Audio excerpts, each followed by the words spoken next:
Magandang araw mga ka-agri. So tayo ngayon ay magsasagawa ng paglalagay ng pataba dito sa ating talong. So gagamit tayo ng composted chicken manure.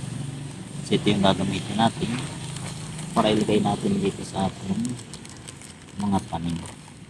So nasa ganun ay mas maging malusog. Kumbaga, gagamit tayo ng organic fertilizer sa ating tanim. So ganito yung paraan ng paglalagay. So kuha tayo ng chicken manure tapos ilalagay natin siya dito sa puno na mas malapit. So ganito natin siya gagawin. So ilalagay natin siya sa gilid.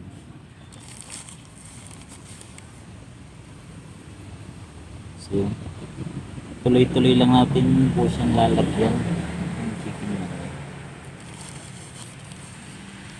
Halip na tayo gumamit ng fertilizer na kung saan yung mga commercial. So gagamit tayo ng organic para sa ating mga pananim.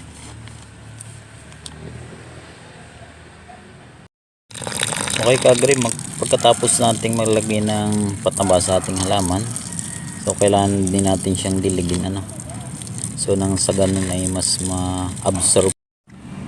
Ayan mga ka-agri, natapos na natin yung paglalagay natin ng fertilizer.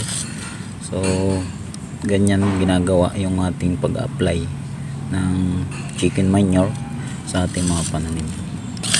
So maraming salamat. So